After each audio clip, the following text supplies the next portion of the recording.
Hi everyone, today I'm going to talk about the impact of poverty on education. The poverty rate in the United States is close to 15%, meaning 1 in 6 Americans live at or below the poverty level. More than 1 in 5 children in the United States are living in poverty. The poverty rate for single mother household is 31%, meaning almost 1 in 3 single mothers live in poverty.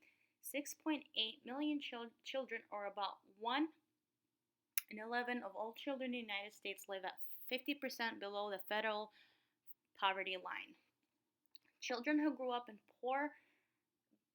poverty in the United States are more likely to be in poor health.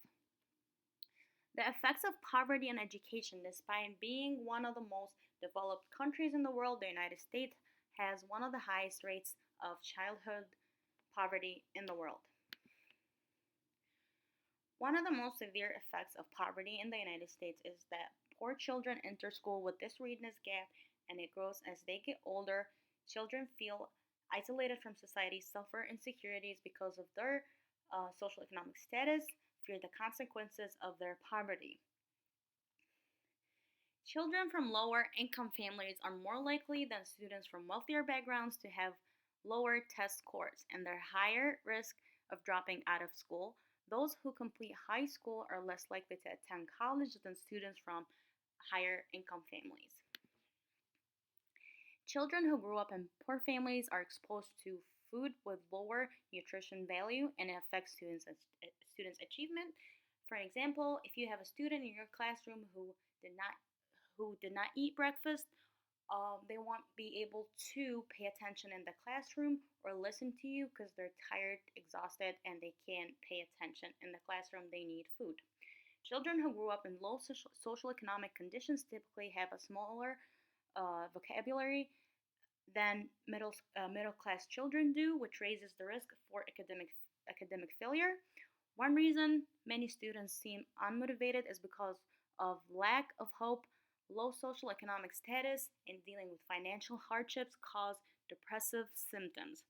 Research suggests that lower social economic status is often associated with viewing the future as containing more negative events than positive ones. When children grow up in poverty and they look at their parents going through, their mind is telling them that they're going to end up in the same situation, which stops them from trying hard or studying or working or going to college. When children's parents are often absent, the developing brain often becomes insecure and stressed. Adults have often failed them at home, and children may assume that adults in school will fail them as well.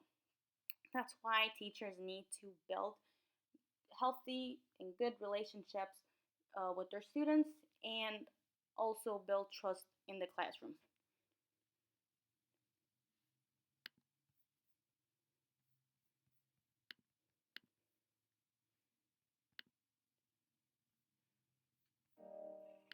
I became a foster parent to two little girls when their family was in crisis and they were removed from their family. And the challenges that I faced as a foster parent were extraordinary.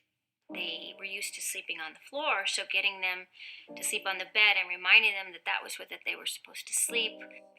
Regular eating was huge. They didn't know the difference between a tummy ache and being hungry. Getting them cleaned up and getting them to feel safe at night when they would cry. Really dealing with their emotional needs. What was unusual about my situation was that I was these two girls' teacher at one point. I had them both in kindergarten. I wanted to give them as much normalcy as possible under the circumstances. They knew me, they trusted me. It was the right thing for me to do. This has changed my perspective on poverty because I realize when they leave the classroom, it's a whole other world of what they're dealing with, their emotional and social needs, all of the stresses that they're coming with the next morning to school.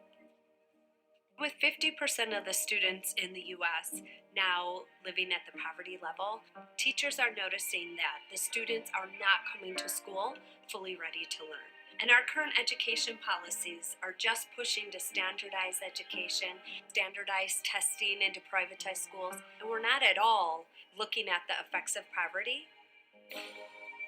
Albuquerque as a community has really rallied around the idea of community schools as something that could intervene in the cycle of poverty, something that could actually address the opportunity gap. Use that building that we have, 180 touches, 49% of the year, where young people come to school, should make accessible to the students and their families those things that would help them. We have dental clinics in schools, medical clinics. We have before school and after school learning and extended care. The school is the hub of the community. Take all these assets that we have in our community, bring them together, and helping these kids be well, be healthy. They send my children home with backpacks, which have canned food. They care about the children, not just from 9 to 3. They care about the children from, 24/7. My youngest, he comes to tutoring after school. Didn't know how to read, now he knows how to read, doesn't stop. They've helped us keep our place. If we were about to lose it, if it wasn't for them, we'd have lost it. And when more prepared students come in my room, they learn a lot easier than when they come hungry or they don't know where they're going to sleep that night. We have a lot of support. It does take a load off of us. We're then able to really focus on the job that we need to focus on. I firmly believe that it is the strategy that will help young people begin to learn, that will help families really become stronger. When you bring folks together and give them the opportunity to think together and work together, they'll get better together.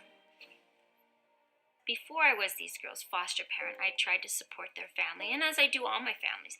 But it's always reaching farther out into the communities than I have the arms to reach out to. If our school were the hub of where they could go for resources, I think that's how all schools should be, because we have so many kids in crisis and so many families in need.